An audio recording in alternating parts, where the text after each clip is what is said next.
जय हिंद, नमस्कार सभी पत्रकार बंधुओं को। जैसा कि आप सबको पता है, उत्तर प्रदेश में आम आदमी पार्टी आगामी विधानसभा के चुनाव में 30 सीटों पर दमखम के साथ चुनाव लड़ने जा रही है। आज हम इस मोदी नगर विधानसभा में बैठे हैं और यहाँ पर आम आदमी पार्टी के संभावित प्रत्याशी एवं प्रभारी के तौर पर हरेंद्र शर्मा जी को पार्टी ने यहाँ पर घोषणा की है। जैसा कि आप लोग जानते हैं कि हरेंद्र शर्मा जी ने यहाँ पर कई वर्षों से ज़मीन पर जनता के हित की लड़ाई लड़ी है, इसलिए पार्टी ने इन्हें संभावित प्रत्याशी के रूप में इनकी घोषणा की है।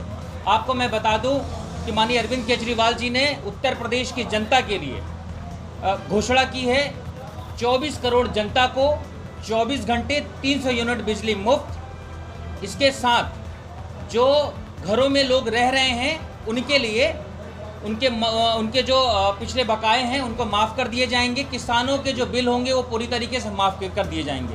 दिल्ली के तर्ज पे है, दिल्ली के तर्ज पर है, बिल्कुल। उत्तर प्रदेश। लेकिन जिस तरह से आप 300 यूनिट फ्री देने की बात करें, ये तो समाजवादी पार्टी ने भी बोला है। नहीं, अगर समाजवादी पार्टी ने बोला है, नहीं बोला, वो अलग विषय है, लेकिन आपको ये समझना पड़ेगा, ये एजेंडा हमने सबसे पहले दिल्ली में लागू किया।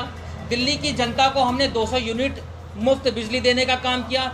200 से लेकर 400 तक हमने 50% की सब्सिडी दी, जिससे 70 से 80% लोगों के घरों के बिल जो है वो पूरी तरीके से फ्री आ रहे हैं। अधिकतर जितनी भी समाज ये राजनीतिक पार्टियां हैं, इनका कहना है कि जो आम आदमी पार्टी है फ्री की राजनीति करती है। हाँ, यानी कि लोगों को फ्री का जुमला देकर और उसकी राजनीति करती है। इस पर आप क्या कहेंगे? ठीक है, इस पर मैं ये कहना चाहूँगा कि जब हम इन्हीं एजेंडों के साथ दिल्ली में उतर रहे थे, जब हमने कहा जी हम जनता को मुफ्त बिजली देंगे, जनता को फ्री शिक्षा देंगे, जनता को फ्री स्वास्थ्य की व्यवस्था कराएंगे, महिलाओं की सुरक्षा की बात की, बस फ्री की बात की, तो वहाँ पर भी राजनीतिक विश्लेषकों ने क्या कहा? बड़े बड़े राजनीतिक विश्लेषक आए, लोगों ने कहा कि जी अगर ये मुफ्त की राजनीति करेंगे, लोगों को सब कुछ मुफ्त में दे देंगे, तो दिल्ली की इकॉनमी तो खराब हो जाएगी। लेकिन आप लोग देखिए, दिल्ली में हमारा बजट कितने करोड़ का था? 30,000 करोड़ का था। आज वर्तमान में कितना हो गया है? 60,000 करोड़ का है। इसका मतलब हम डबल मुनाफे में हैं। जनता के मूलभूत जरूरतों, उनकी सुविधाओं पर काम करते हुए उसके साथ उसके बावजूद भी हम आज मुनाफे में हैं। यही उत्तर प्रदेश की जनता का भी हक है। जनता को उनके मूलभूत जरूरतों पर काम करते हुए उनको अच्छी महामारी में सत्तासीन पार्टी बीजेपी जो है वो एक तरह का फेल दिखाई दी है और ये आरोप रहा है राजनीतिक पार्टियों का। तो आपकी ओर से अभी तीसरी लहर बाकी है जिसका अनुमान लगाया गया, उसकी क्या तैयारी की गई आपकी ओर से? देखिए, अभी तो हम ये विधानसभा का चुनाव लड़ने जा रहे हैं। उत्तर प्रदेश में हमारी सरकार नहीं है, लेकिन दिल्ली के तर्ज पे यदि देखें तो माननीय अरविंद केजरीवाल जी ने, वहाँ के सीएम साहब ने, हमने पूरी तरीके से सारी व्यवस्था कर लिया है। चाहे वो हमें गैस सप्लाई देनी हो, अगर अगली लहर आती है तो हमने वहाँ पर पूरी तरीके से इंतजाम कर लिया, पुख्ता तैयारी कर लिया है। प्लांट की बात करें तो अभी आपकी ओर से कितने ऑक्सीजन प्लांट लगाए गए हैं दिल्ली के अंदर? दिल्ली के अगर स्तर पे देखें तो हमने तकरीबन 100-150 से ज़्यादा हमने काम कर लिया है। और अभी ये मुद्दा विधानसभा के स्तर पे है, तो हमें विधानसभा के स्तर पे यदि आप चुनाव, क्योंकि दिल्ली के तर्ज पर यदि बात करेंगे तो दिल्ली की बात तो करेंगे। क्या दिल्ली मॉडल लेकर आप यूपी में चुनाव लड़ने के लिए आए? बिल्कुल। देखिए, दिल्ली की जनता को जो मूलभूत जरूरतों पर काम करते हैं उनको सुविधाएं दी गई हैं, वही उत्तर प्रदेश की जनता का भी पूरी तरीके से हक है। क्योंकि देखिए, किसी भी व्यक्ति की सबसे ज़्यादा ज़रूरत कहाँ होती है और कहाँ पे खर्च होता है, ये हमें समझने की बात है। शिक्षा के क्षेत्र में वो बच्चों पर फीस खर्च करता है, बिजली हो, पानी हो, स्वास्थ्य हो।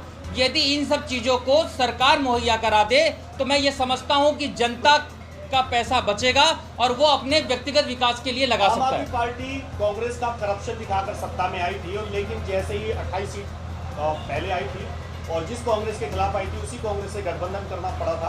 तो क्या यूपी के अंदर भी यदि ऐसा माहौल बना तो क्या आप बीजेपी से गठबंधन करेंगे? नहीं, जैसे कि शीर्ष नेतृत्व ने हमारे सीधे कह दिया है कि हम आगामी विधानसभा के चुनाव में किसी दल के साथ गठबंधन नहीं करेंगे। पूरे 403 सीटों पर पूरे दमखम के साथ उत्तर प्रदेश में आम आदमी पार्टी चुनाव लड़ेगी। नहीं, ये तो आपने दिल्ली में भी कहा था जब आपकी 28 सीटें आई थी कि आप कांग्रेस से या किसी पार्टी से आप गठबंधन नहीं करेंगे, लेकिन उसके बावजूद भी आपने किया था। नहीं, उसके बाद हमारे माननीय अरविंद केजरीवाल जी ने फिर से इस्तीफा देकर फिर से हमारा चुनाव हुआ, जिसमें हमें आम आदमी पार्टी के तौर पर दिल्ली की जनता ने उनको हाथों हाथ लिया, विश्वास जताया। पार्टी की सीधी टक्कर किस पार्टी से मान के? सीधे हम बीजेपी के साथ अपनी टक्कर मानते हैं। क्या बसपा सपा क्या इन्हें आप अपने मतलब आप इनका प्रतिद्वंदी नहीं मानते आप इन्हें? नहीं बिल्कुल, लेकिन सबसे बड़ी लड़ाई क्या किसके साथ होती है? जो वर्तमान में सत्ता पर आसीन हो। सत्ता पर आज भारतीय जनता पार्टी है। उन्होंने पिछले 5 साल में साढ़े चार सालों में क्या काम किया वो जनता के सामने है। उन्होंने कैसे किस तरह का समर्थन आपको मिल रहा है अभी फिलहाल में? यदि देखिए, हम लोग क्षेत्र में जब निकल रहे हैं तो जनता हाथों हाथ हमें ले रही है। जनता यह मानती है कि माननीय अरविंद केजरीवाल जी ने जैसे दिल्ली में कर दिखाया वो किसी राज्य में किसी दल ने नहीं किया। अब आम आदमी पार्टी ही देश का भविष्य है, इस तौर पर आम आदमी पार्टी को लिया जा रहा है। जैसे कि बिजली पानी की मेन समस्या है और बरसात का मौसम निकला, कुछ लोग दिल्ली में नाव चलाते दिखे रोडों पर और ये कहा गया कि केजरीवाल ने ये कहा था कि घर घर पानी पहुंचाएंगे और इस तरह से घर घर पानी पहुंचाए। तो मोदी नगर में बहुत बड़ी समस्या है पानी की और ये आपने संभावित विधायक प्रत्याशी घोषित किए हैं, तो ये किस तरह से सामने कर पाएंगे? देखिए, वहाँ पर आपको पता है NDMC है, वहाँ पर दिल्ली में MCD है। MCD पर आम आदमी पार्टी का कब्जा नहीं है। आम आदमी पार्टी वहाँ पर जो कार्य कर रही है PWD के स्तर पर जितना भी हो सक रहा है वो काम करने की कोशिश कर रही है। यदि MCD में भी हमें पूरी तरीके से वहाँ की जनता समर्थन देती है तो हम जरूर निश्चित रूप से ग्राउंड पर कार्य करेंगे। रही बात अगर उत्तर प्रदेश की, तो उत्तर प्रदेश में सरकार के पास सारे वो पावर हैं जो नीचे से नीचे स्तर तक कार्य कर सकती है। मोदी नगर पे जो आपने कहा सड़क की बात हो, या क्या यहाँ के विधायक नहीं रही हैं क्या? यहाँ पर तो विधायक है ना वर्तमान में, डॉक्टर साहब बीजेपी से विधायक हैं, उन्होंने क्या किया? ये सवाल तो आपको उनसे पूछना चाहिए। हम कह रहे हैं अगर हम आते हैं सरकार में तो चाहे वो बिजली हो, पानी हो, सड़क हो, आपने कहा सड़कें खराब हैं, जिस भी विषय पे पार्टी सबसे पहले जो ध्यान केंद्रित करती है वो जनता के मूलभूत ज़रूरतों पर।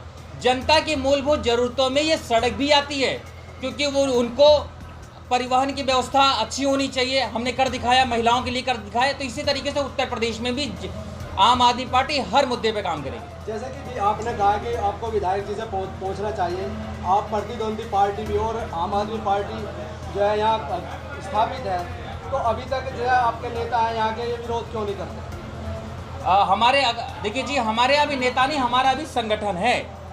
उसके बावजूद भी हमने शुरुआत में जब प्रेस वार्ता के दौरान मैंने ये कहा कि हमारे प्रदेश के प्रभारी राज्यसभा के सांसद माननीय संजय सिंह जी हमारे यहाँ विधानसभा में 0 विधायक होने के बावजूद जनता के हित की लड़ाई लड़ते आ रहे हैं, चाहे वो किसी भी क्षेत्र में।